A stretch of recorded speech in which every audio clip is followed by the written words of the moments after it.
The Arizona sun beat down mercilessly on the Sonoran Desert as Jake Morrison guided his weathered pickup truck along the dusty ranch road. At 52, Jake had spent most of his life under this relentless sky, managing his family's cattle ranch that stretched across 3,000 acres of harsh but beautiful terrain. The thermometer on his dashboard read 108 degrees Fahrenheit, and it wasn't even noon yet. Jake squinted through his sunglasses, scanning the horizon for any sign of his missing cattle. 3 head had wandered off during the night, probably spooked by coyotes. In this heat, finding them quickly wasn't just about money. It was about survival. Cattle could die within hours in temperatures like these without access to water. As he crested a small hill near Devil's Canyon, something caught his eye. About 200 yards away, near a cluster of Palo Verde trees, he spotted what looked like a small figure hunched in the shade. Jake's heart skipped a beat. Out here, that could only mean trouble. He pressed harder on the accelerator, dust clouds billowing behind his truck as he approached. As he drew closer, his worst fears were confirmed. It was a child, a boy who couldn't be more than 12 or 13 years old. The kid was sitting with his back against a tree trunk, motionless except for the shallow rise and fall of his chest. Jake slammed on the brakes and jumped out of the truck, grabbing his water jug from the bed. The boy's clothes were torn and dusty, his lips cracked and bleeding from dehydration. Sunburn covered his arms and face in angry red patches. Most shocking of all, the only possession the child had was a small, leather-bound Bible clutched tightly in his hands. "Hey there, son," Jake said softly, kneeling beside the boy. "Can you hear me?"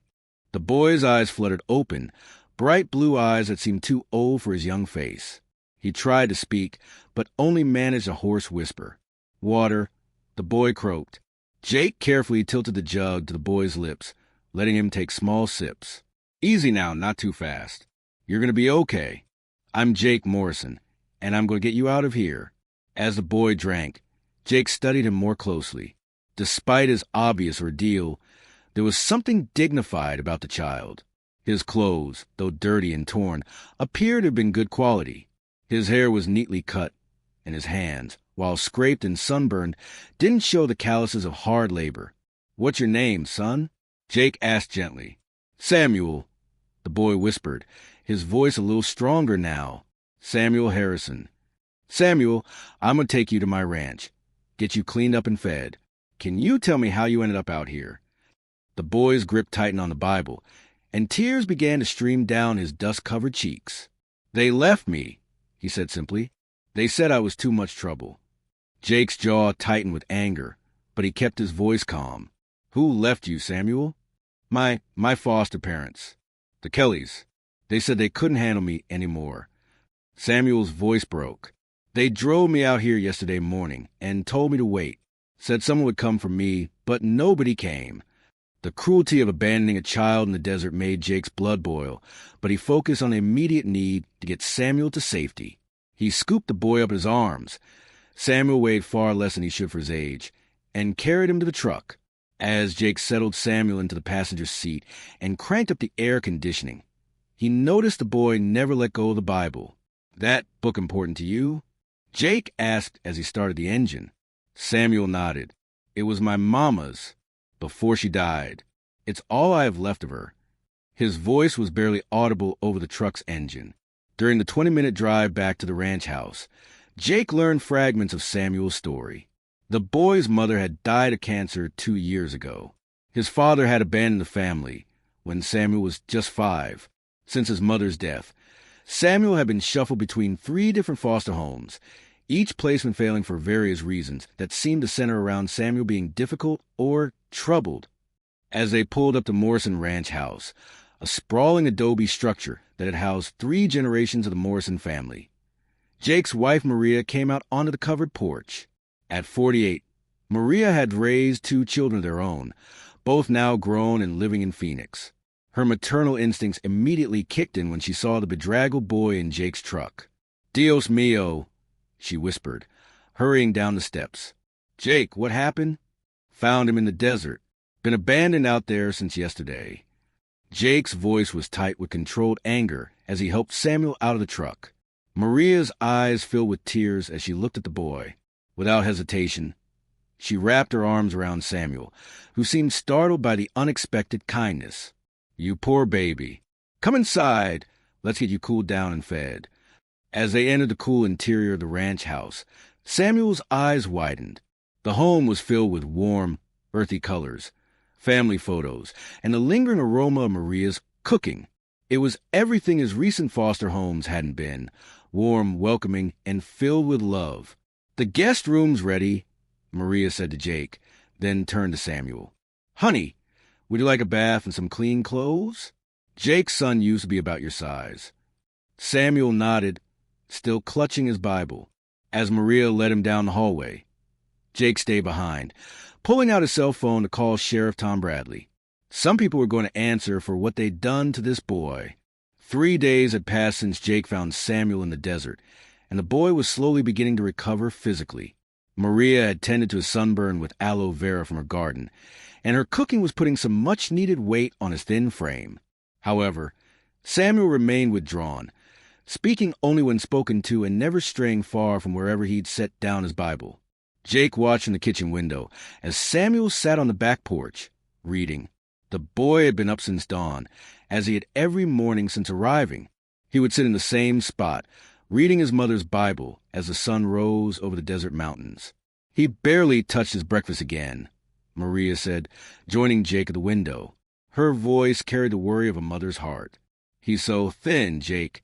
And those nightmares." They'd all heard Samuel crying out in his sleep, calling for his mother. Each night, Maria had gone to comfort him, and each morning, Samuel would apologize as if his grief was somehow his fault. Sheriff Bradley called back. Jake said, his voice grim, "The Kellys filed a report claiming Samuel ran away. They're sticking to their story." Maria's eyes flashed with anger. Those monsters. How could they abandon a child in the desert and then lie about it? Bradley's working on it, but without Samuel being willing to tell his story to authorities. Jake shook his head. "The boy's been through so much. I don't want to push him." Jake had noticed that Samuel seemed most comfortable around the ranch animals. Yesterday, he'd found the boy sitting quietly near the horse corral, watching the horses graze. There had been something peaceful about Samuel's expression for the first time since his arrival. Deciding to take a different approach, Jake walked out onto the porch. "Morning, Samuel. Mind if I sit with you?" Samuel looked up from his Bible and nodded. Jake noticed the boy was reading from the Book of Psalms. "That was my mama's favorite book, too," Jake said, settling into the chair beside him.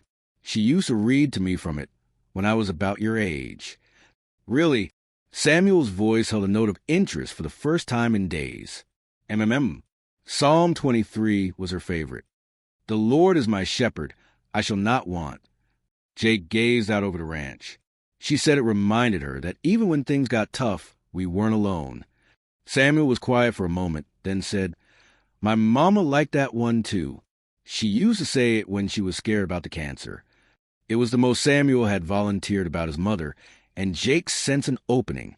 "She sounds like she was a brave woman." She was. Samuel's voice grew stronger. She never complained, even when the treatments made her really sick. She said we had to trust that God had a plan, even when we couldn't see it. Jake nodded thoughtfully. "That takes a lot of faith." "I'm trying to have faith like she did," Samuel said, his young voice heavy with responsibility. "But it's hard sometimes." "It's supposed to be hard sometimes," Jake replied gently. "That's what makes it faith, instead of just wishful thinking." They sat in comfortable silence for a while, watching the desert landscape shimmer in the morning heat. Finally, Jake stood up. "I've got to check on the horses. Want to come with me?" Samuel hesitated, then carefully closed his Bible and followed Jake toward the barn. The ranch housed 6 horses, 4 quarter horses used for working cattle, and 2 older horses that were essentially retired pets. "This here's Rosie," Jake said, approaching a gentle bay mare. "She's 22 years old and sweet as pie. Raised our kids on her back." Samuel approached cautiously as Jake stroked Rosie's neck. The horse turned her large, kind eyes toward the boy and nickered softly. "She likes you," Jake observed as Rosie stretched her neck toward Samuel. "Go ahead, you can pet her. She won't hurt you." Samuel tentatively reached out and touched Rosie's nose. The horse's whiskers tickled his palm, and for the first time since Jake had found him, Samuel almost smiled. "My mama always wanted to learn to ride," Samuel said quietly. "She grew up in the city, but she said someday we'd move somewhere with horses." "Well, maybe while you're here, we can teach you a thing or two about horses," Jake suggested carefully. "If you like to, that is." Samuel looked up at him with those two old eyes. "How long can I stay?" The question hung in the air between them. Jake knew that legally, Samuel would eventually have to be placed in another foster home or institution. The thought of this boy being shuffled around again made his stomach clench. "Let's just take it one day at a time," Jake said finally. "For now, you're safe here, and that's what matters." That afternoon, Jake began teaching Samuel basic horse care, how to brush Rosie, clean her hose, and check her water. The boy proved to be a quick learner, with a natural gentleness around the animals. More importantly, working with the horses seemed to bring Samuel a peace that nothing else had. As the sun began to set, painting the desert sky in brilliant oranges and purples, Samuel helped Jake fill the water troughs. It was during this quiet work that Samuel finally opened up about the day he was abandoned. "They said I was too religious," Samuel said suddenly. "The Kellys. They said normal kids don't read the Bible all the time, and it made them uncomfortable." Jake's hand stilled on the water hose. "Reading the Bible made them uncomfortable?" Samuel nodded.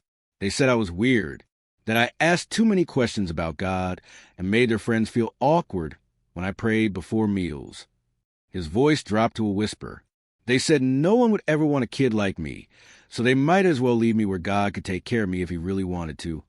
The casual cruelty of those words hit Jake like a physical blow. He turned off the water and knelt down to Samuel's level. "Son, there is nothing wrong with you. Nothing. Faith isn't something to be ashamed of. It's a gift. And any family would be lucky to have a boy like you." Samuel's eyes filled with tears. "Then why doesn't anyone want me?" Jake's heart broke as he looked at this brave, faithful boy who'd been made to feel like his very essence was somehow wrong. "I want you," Jake said simply. "Maria wants you. You belong here, Samuel, for as long as you need a home."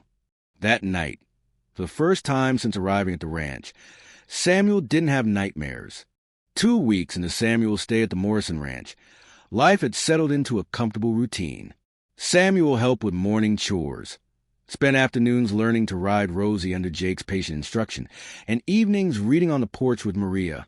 The boy had gained weight, his sunburn had healed, and most importantly, he'd begun to smile regularly. Jake was fixing a section of fence when his cell phone rang. Sheriff Bradley's number appeared on the screen, and Jake's stomach immediately tightened. He'd been dreading this call.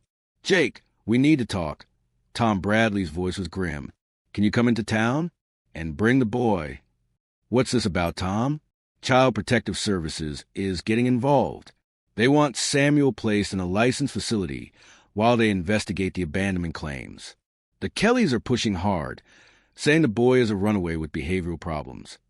Jake felt his world tilt. "Tom, you know that's not true. You've seen the boy." "I know, Jake, but I'm just the sheriff. CPS has jurisdiction here, and they're sending someone out tomorrow to collect Samuel." The phone call ended, and Jake stood staring at the horizon, his mind racing. He'd grown to love Samuel like his own son, and the thought of the boy being thrust back into the system that had failed him so completely was unbearable. When Jake returned to the house, he found Samuel in the kitchen helping Maria prepare dinner. The boy looked up with a smile that had become genuine over the past 2 weeks. "How'd the fence repair go, Mr. Jake?" Samuel asked, using the title he'd settled on that felt respectful but warm. Jake struggled to keep his voice normal. "Good, son. Samuel, could you and I have a talk after dinner?" Something in Jake's tone must have worried Samuel, because his smile faded slightly, but he nodded. Later that evening, Jake and Samuel sat on the porch swing that had become their regular spot for important conversations. Jake had rehearsed this conversation in his head dozens of times, but now that the moment was here, words seemed inadequate. "Samuel, tomorrow some folks from Child Protective Services are coming to talk to you." Jake began carefully. Samuel's entire body tensed. "Are they taking me away?" The quiet fear in the boy's voice nearly broke Jake's resolve to stay calm. They want to place you in a facility while they investigate what happened with the Kellys. But I told you what happened. I told Sheriff Bradley. Why don't they believe me? Jake sighed heavily. Sometimes the system doesn't work the way it should. Son, but I want you to know that Maria and I are going to fight for you. We're going to do everything we can to keep you here. Samuel was quiet for a long moment, then asked, What if they won't let me stay? What if I have to go back to foster care? Then we'll keep fighting until we bring you home. Jake said firmly, This is your home now, Samuel. We're your family. That doesn't change no matter what some social worker says. Tears began streaming down Samuel's face. I don't want to leave. I love it here. I love you and Miss Maria. Jake pulled the boy close, his own eyes burning with unshed tears. We love you too, son, more than you know. The next morning arrived too quickly. Jake and Maria had stayed up most of the night researching their options, making phone calls to attorneys, and preparing for the battle ahead. They'd learned that becoming licensed foster parents was a lengthy process, but they were determined to start immediately. At exactly 10 o'clock, a white sedan pulled up to the ranch house. A woman in her 40s emerged, wearing a business suit that seemed absurdly formal for the desert setting. She was followed by Sheriff Bradley, whose expression was apologetic. Mr. and Mrs. Morrison? I'm Linda Torres from Child Protective Services. I'm here to speak with Samuel Harrison. Jake stepped forward, his jaw set. Ms. Torres, Samuel is happy and safe here. We'd like to discuss becoming his permanent guardians. Ms. Torres consulted her clipboard. I understand your attachment to the child, but he needs to be in a licensed facility while we sort out the details of his case. The family who reported him as a runaway has rights too. The family who abandoned him in the desert to die.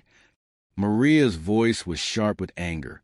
That's an allegation that hasn't been proven, Ms. Torres replied coolly. Samuel appeared in the doorway, carrying his Bible and a small bag that Maria had helped him pack. His face was pale but determined. I'm ready, he said quietly. Jake knelt down to Samuel's level, his hands on the boy's shoulders. You remember what we talked about last night? Samuel nodded. This is my home. You're my family. Nothing changes that. That's right. And we're going to fight to bring you back. You keep that faith your mama taught you, okay? I will, Samuel whispered, then louder, I will. As Miss Torres led Samuel toward her car, the boy turned back. Mr. Jake? Miss Maria? Thank you for wanting me.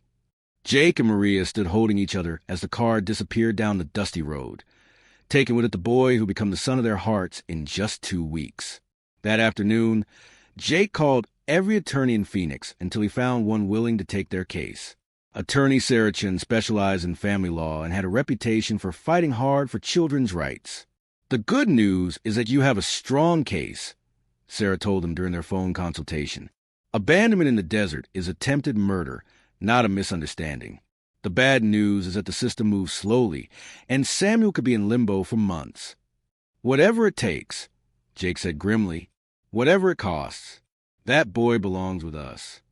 As the sun set over the ranch that evening, Jake and Maria sat on the porch swing, where they'd shared so many conversations with Samuel.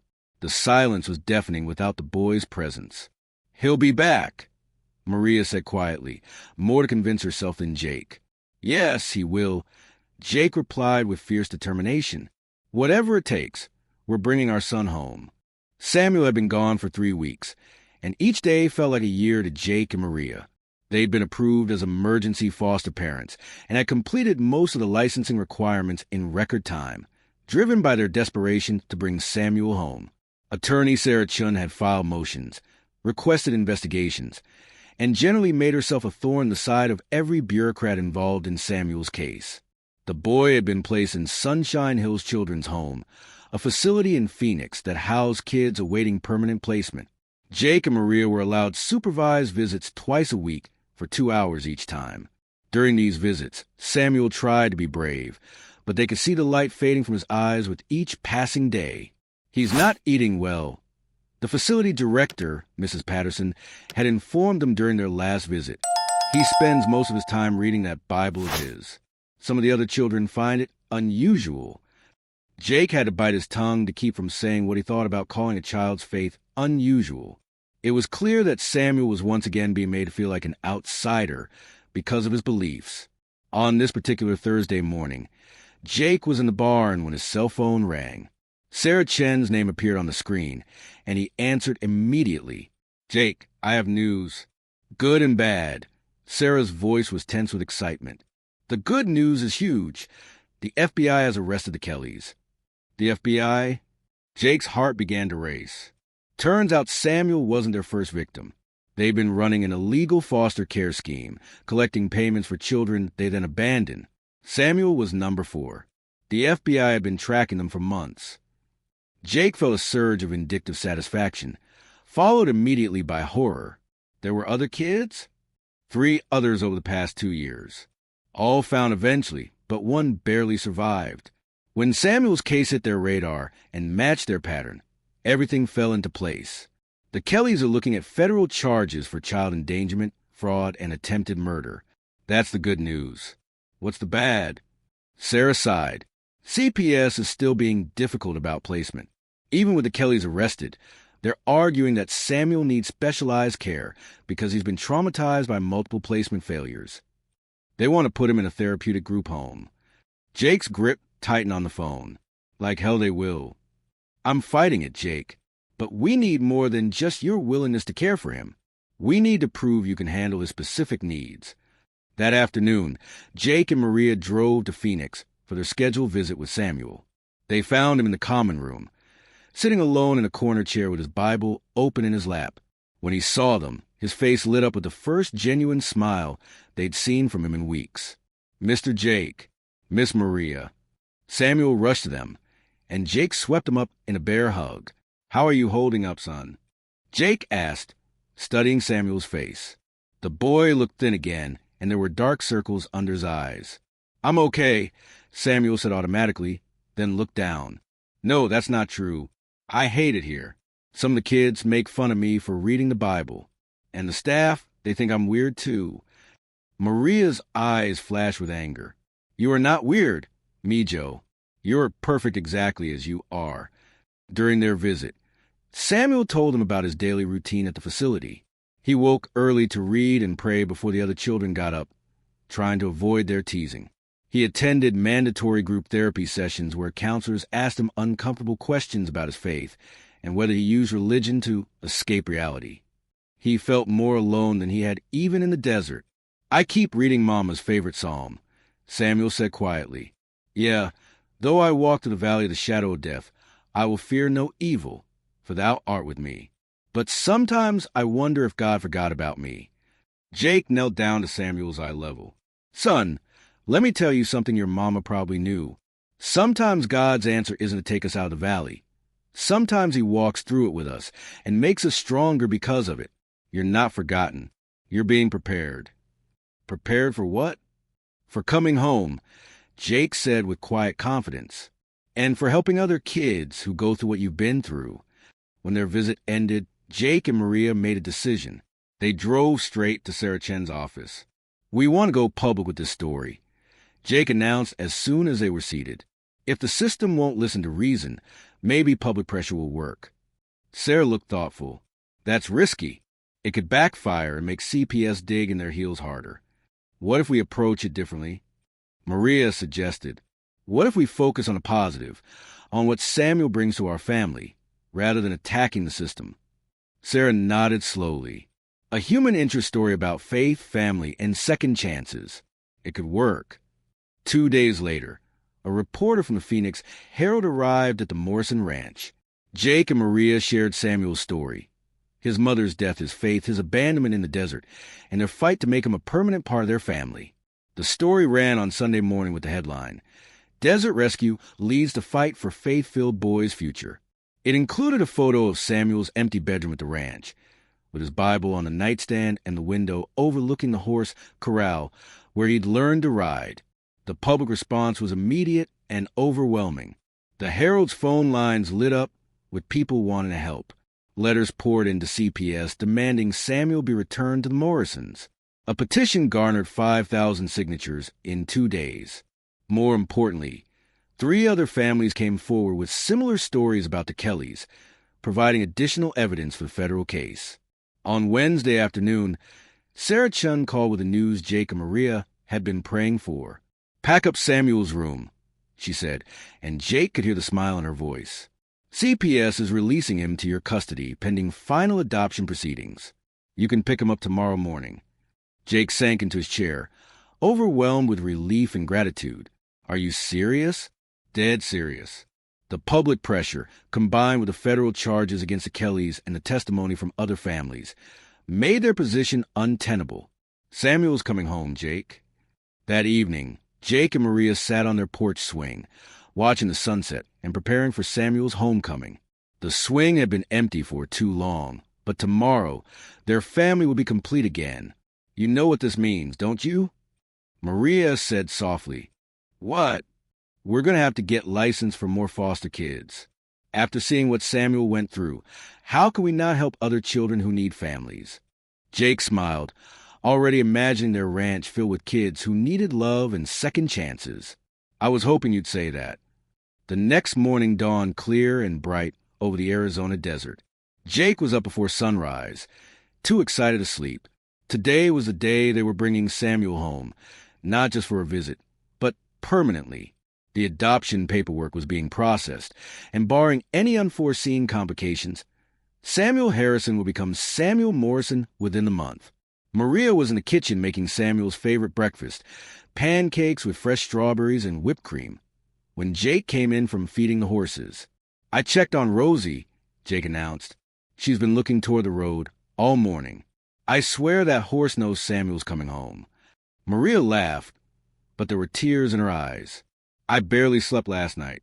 I kept thinking about all the time we lost, all the nights he was alone in that place." "Don't think about that now," Jake said gently, pulling his wife into his arms.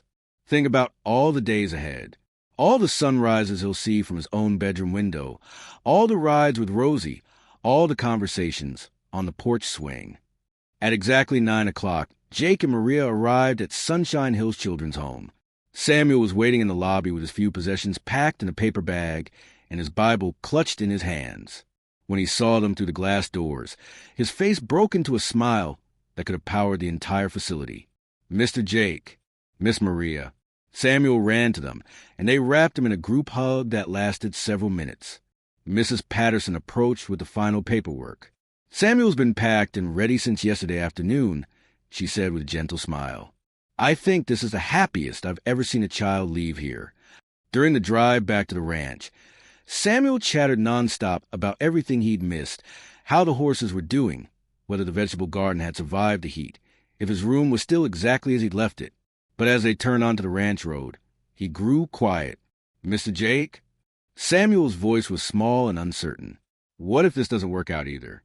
What if I mess up and you decide you don't want me anymore?" Jake pulled the truck over and turned to face Samuel. "Son, look at me. You are not a burden. You are not a problem to be solved. You are our boy, and nothing is going to change that. We chose you, Samuel, and we choose you every day. But what if—" "No, what ifs," Maria interrupted firmly. "What ifs are fear talking, and fear is not from God. Love is from God, and we love you completely and permanently." As they pulled up to the ranch house, Samuel's eyes widened. A banner hung across the porch that read, "Welcome home, Samuel." In the pasture, Rosie and the other horses stood near the fence, as if waiting for his return. "We want to make sure you knew this wasn't just another placement," Jake explained. "This is your homecoming." That afternoon, neighbors and friends from their church arrived for an impromptu celebration. Samuel was overwhelmed by the warmth and acceptance he found. These people had heard his story and had come specifically to welcome him into their community. Pastor Williams from the local church pulled Samuel aside during the gathering. "Son, I heard you like to read scripture. We could use a young man like you to help with the children's Sunday school." Samuel's eyes lit up. "Really? You want me to help?" "Want you? We need you. Your faith has been tested in ways most adults never experience, and you've held strong. That's exactly the kind of example our younger kids need to see."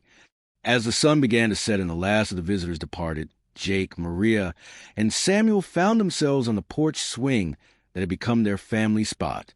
Samuel sat between his new parents. His Bible opened to Psalm 23. "I want to read something," Samuel said. Mama always said this psalm was about more than just shepherds and sheep. She said it was about finding family when you thought you were alone. He began to read in his clear, young voice, "The Lord is my shepherd, I shall not want. He maketh me to lie down in green pastures. He leadeth me beside the still waters. He restoreth my soul." As Samuel continued reading, Jake looked out over their ranch, the land that had been his family for 3 generations and would now be Samuel's inheritance too. The desert that had nearly claimed this boy's life had instead brought him to exactly where he belonged. "Surely goodness and mercy shall follow me all the days of my life," Samuel continued, "and I will dwell in the house of the Lord forever." He closed the Bible and looked up at Jake and Maria. Mama used to say that sometimes God houses in a building. Sometimes it's the people who love you. Maria wiped tears from her eyes. "Your mama was a wise woman. I think she would have liked you both," Samuel said softly. "I think she would be happy that I found my family." As the stars began to appear in the vast desert sky, Jake made a silent promise to Samuel's mother, wherever she might be. He would raise her boy with love, faith, and the kind of security that comes from knowing you're wanted exactly as you are. Over the following months, Samuel thrived at the ranch. He learned to ride like he'd been born in the saddle, helped Jake with the business side of ranching, and became Maria's assistant in the kitchen. Most importantly, he never again felt like his faith was something to hide or be ashamed of. True to their word, Jake and Maria became licensed foster parents and began taking in other children who needed temporary or permanent homes. Samuel became a big brother to kids who'd experienced their own traumas, and his gentle faith helped many of them heal. The Kellys were eventually sentenced to federal prison for their crimes against children. The publicity around the case led to reforms in the foster care system and better oversight of placement agencies. 1 year after that terrible day in the desert, Samuel stood in the same spot where Jake had found him. But this time, he wasn't alone and abandoned. He was surrounded by his family, Jake, Maria, and 3 younger foster children who looked up to him as their big brother.